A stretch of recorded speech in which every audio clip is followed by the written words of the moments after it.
Croeso sianel Blaid Llwyd. And now it is time for your appointment with fear. As Valentine Dial, the man in black, used to say way, way back in the day, before my time. But I know him. For some people, Halloween is undoubtedly the scariest and spookiest part of the year. But in Britain, there's a long tradition of telling ghost stories at Christmas time.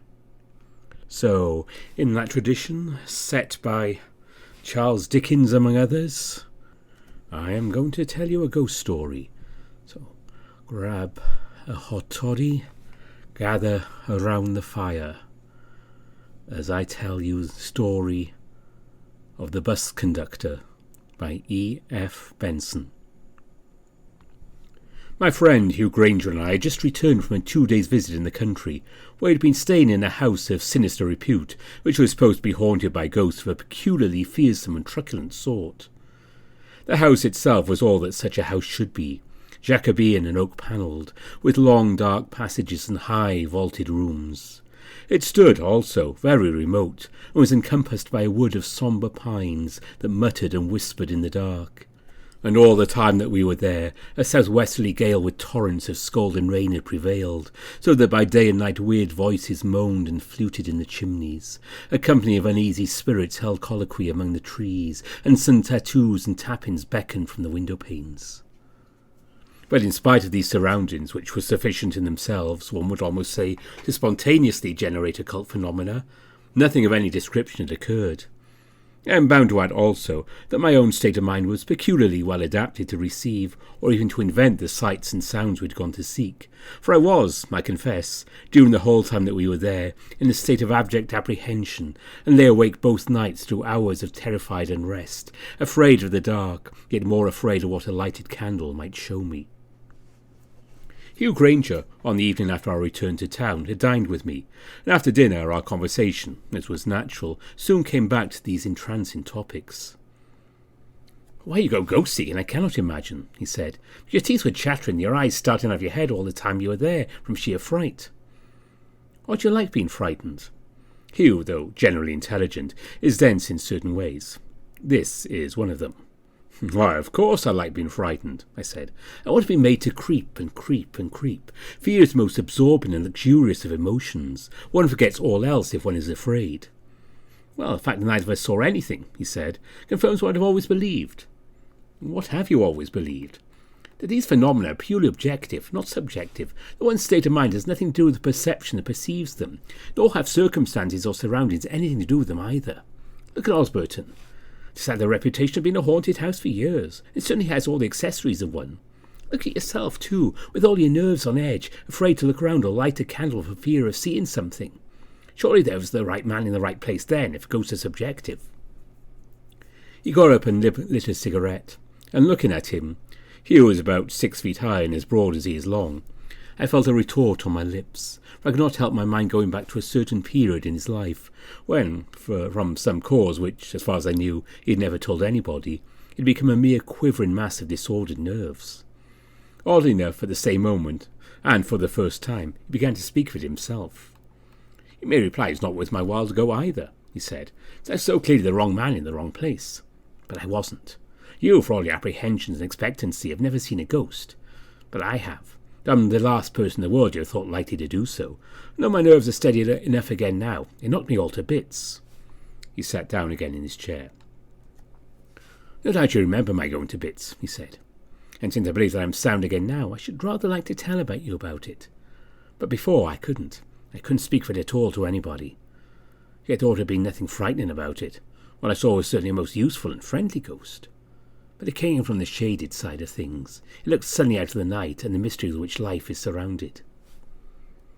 I want first to tell you quite shortly my theory about ghost seeing," he continued. "I can explain it best by simile, an image.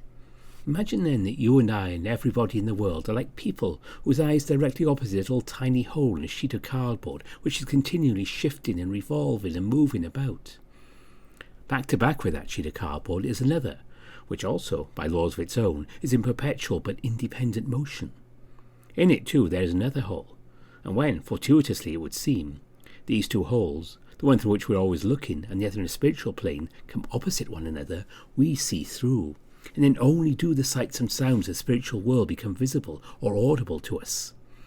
With most people, these holes never come opposite each other during their life. But at the hour of death they do. And then they remain stationary. That, I fancy, is how we pass over. Now, in some natures the holes are comparatively large and are constantly coming into opposition. Clairvoyants, mediums are like that. But as far as I knew, I had no clairvoyant or mediumistic powers at all. And therefore I'm the sort of person who long ago made up his mind he'd never see a ghost. It was, so to speak, an incalculable chance that my minute spy hole should come into opposition with the other. But it did, and it knocked me out of time. I had heard some such theory before, and though Hugh put it rather picturesquely, there was nothing the least convincing or practical about it. It might be so, or again it might not. I hope your ghost is more original than your theory, said I, in order to bring him to the point. Yes, I think it was. You shall judge. I put on more coal and poked up the fire. Hugh has got, so I've always considered, a great talent for telling stories, and that sense of drama which is so necessary for the narrator. Indeed, before now I've suggested him he should take this up as a profession, sit by the fountain in Piccadilly Circus when times are, as usual, bad, and tell stories to the passers-by in the street, Arabian fashion, for reward. The most part of mankind, I'm aware, do not like long stories, but the few, among whom I number myself, who really like to listen to lengthy accounts of experiences, Hugh is an ideal narrator. I do not care for his theories or for his similes. When it comes to facts, to things that happened, I like him to be lengthy. Go on, please, and slowly, I said. Brevity may be the soul of wit, which is the ruin of storytelling. I want to hear when and where and how it all was, what you had for lunch and where you dined and what... Hugh began. It was the 24th of June, just 18 months ago, he said. I'd let my flat, you remember, and came up from the country to stay with you for a week. We had dined alone here. I could not help interrupting. Did you see the ghost here, I asked, in this square little box of a house in a modern street? I was in the house when I saw it. I hugged myself in silence. We had dined alone here in Graham Street, he said. After dinner I went out to some party and you stopped at home. At dinner your man did not wait, and when asked where he was, you told me he was ill, and I thought changed the subject rather abruptly. You gave me your latchkey when I went out, and on coming back I found you had gone to bed. There were, however, several letters for me which required answers. I wrote them there and then, and posted them at the pillar box opposite. So I suppose it was rather late when I went upstairs. You had put me in the front room, on the 3rd floor, overlooking the street, a room which I thought you generally occupied yourself. It was a very hot night, and though there had been a moon when I started to my party, on my return the whole sky was cloud-covered, and it both looked and felt as if we might have a thunderstorm before morning. I was feeling very sleepy and heavy. It was not till after I got into bed that I noticed by the shadows of the window frames on the blind that only one of the windows was open. But it did not seem worthwhile to get out of bed in order to open it, though I felt rather airless and uncomfortable, and I went to sleep. What time it was when I awoke I do not know, but it was certainly not yet dawn, and I never remember being conscious of such an extraordinary stillness as prevailed. There was no sound either of foot passengers or wheel traffic. The music of life appeared to be absolutely mute. But now, instead of being sleepy and heavy, I felt though I must have slept an hour or two at most, since it was not yet dawn, perfectly fresh and wide awake, and the effort which had seemed not worth making before, that of getting out of bed and opening the other window, was quite easy now. And I pulled up the blinds, threw it wide open, and leaned out, for somehow I parched and pined for air. Even outside the oppression was very noticeable, and though, as you know, I am not easily given to feel the mental effects of climate, I was aware of an awful creepiness coming over me. I tried to analyse it away, but without success. The past day had been pleasant. I looked forward to another pleasant day tomorrow, and yet I was full of some nameless apprehension. I felt, too, dreadfully lonely in this stillness before the dawn. Then I heard suddenly, and not very far away, the sound of some approaching vehicle. I could distinguish the tread of 2 horses walking at a slow footspace. They were, though not yet visible, coming up the street, and yet this indication of life did not abate that dreadful sense of loneliness which I have spoken of. Also, in some dim, unformulated way, that which was coming seemed to me to have something to do with the cause of my oppression. Then the vehicle came into sight. At first I could not distinguish what it was. Then I saw the horses were black and had long tails, and that what they dragged was made of glass, but had a black frame. It was a hearse. Empty. It was moving up this side of the street. It stopped at your door. Then the obvious solution struck me. You had said at dinner your man was ill, and you were, I thought, unwilling to speak more about his illness. No doubt, so I imagine now, he was dead. And for some reason, perhaps because you did not want me to know anything about it, you were having the body removed at night. This, I must tell you, passed through my mind quite instantaneously. It did not occur to me how unlikely it really was, for the next thing happened.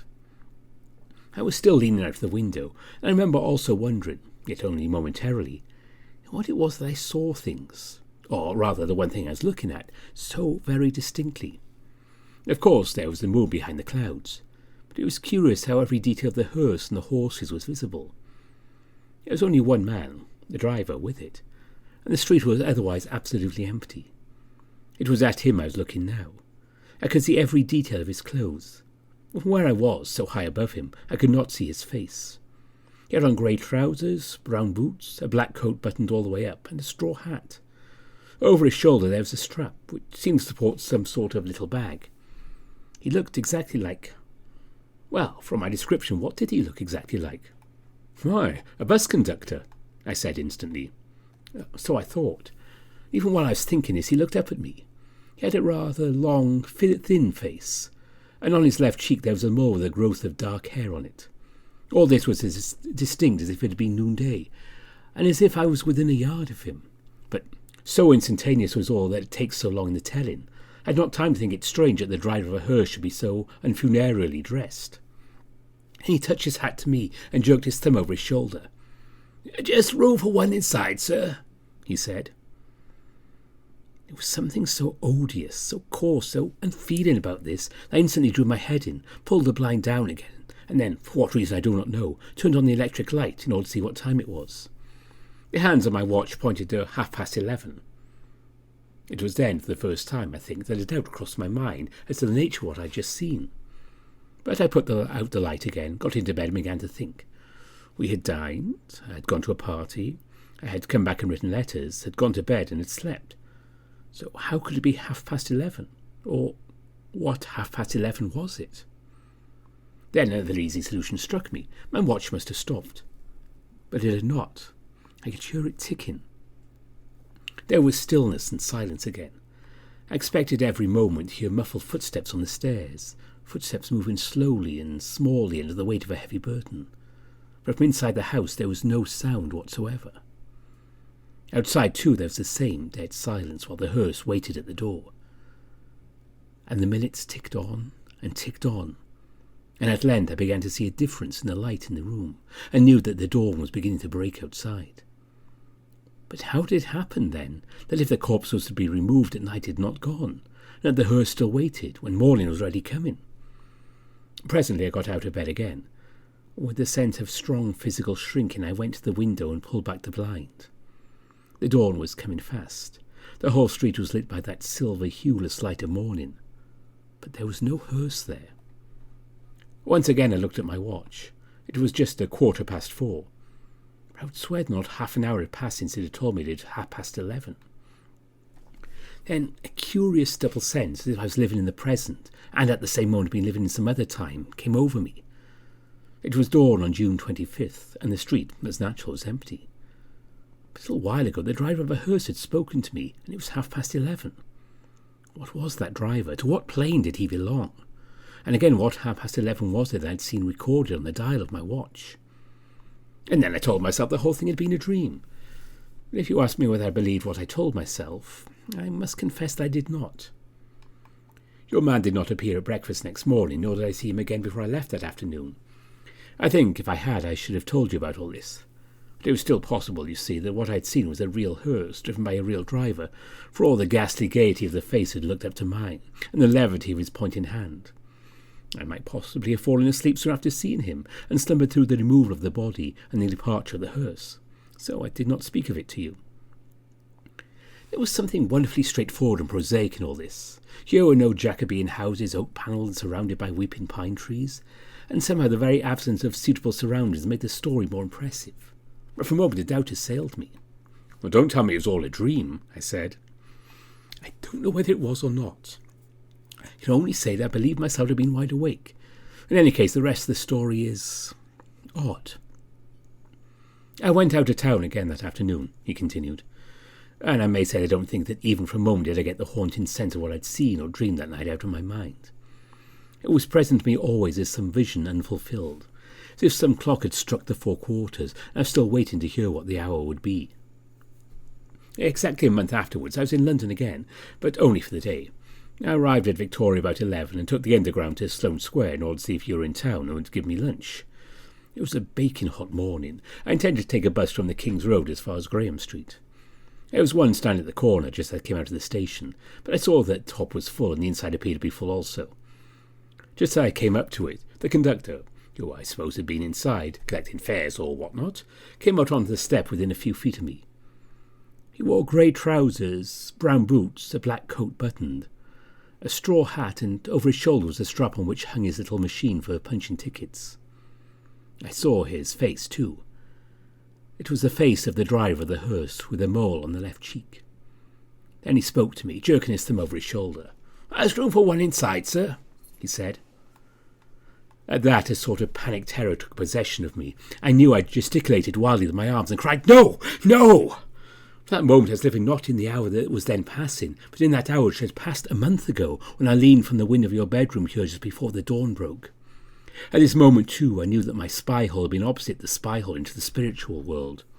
What I'd seen had some significance, now being fulfilled, beyond the significance of the trivial happenings of today and tomorrow. The powers of which we know so little were visibly working before me, and I stood there on the pavement, shaking and trembling. I was opposite the post office at the corner, and just as the bus started, my eye fell on the clock in the window there. I need not tell you what the time was. Perhaps I need not tell you the rest, for you probably conjecture it, since you will have not forgotten what happened at the corner of Sloane Square at the end of July, the summer before last. The bus pulled out from the pavement into the street in order to get round a van that was standing in front of it. At the moment, there came down the King's Road a big motor going at a hideously dangerous pace. It crashed full into the bus, burrowing into it as a gimlet burrows into a board. He paused. "And that's my story," he said. And that was my story, which I hope you enjoyed. A little seasonal Christmas ghost story. Which, if you do, I might try and do some more of these. I have done a Christmas Carol in the past and a couple of M.R. James stories, but I will try to do some more Christmas ones as well as Halloween.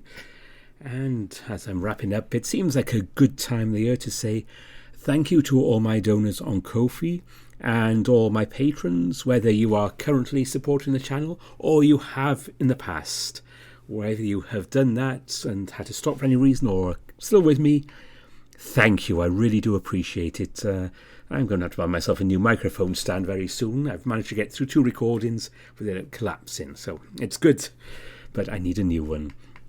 So, as I always do a mention of my patrons, this time I'm going to say a big thank you to Carter, Rafu, XXX Slapboy XXXX98, Esmonde, K. Puth, Artorius the King, Machu, Bieker, Comet, Sergio Vasquez, Harvest Mouse Productions, Nova Starburn, Frizen, Scorch Pan, Big Booty Judy, Slow Panda 90,000, Andy Peng, Mohammed Al-Zamel, Aaron Fox, John Smith, Exac, Jerome Stewart, Johanny Samoyed, Todd, Wolf Van Zandt, Charles Ramsey, Sattler Plank, Brandel, Kartek, Alex Kitter, Cobus Visser, Fluffy, Omar Cantu, Tempest, Bastion, Cos, Morgrim Wolfram, Burke, Ara Amaterasu.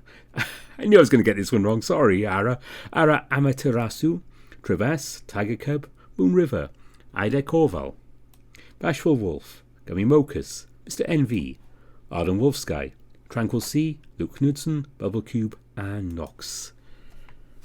That's why I don't name you all the time. There's a lot of you. And as I say, I very much appreciate your support and all you past supporters. Thank you as well. Jochen Vauer. And as when I'll put this up, it will be Christmas Eve, or for some of you Christmas Day, further along the time zones there.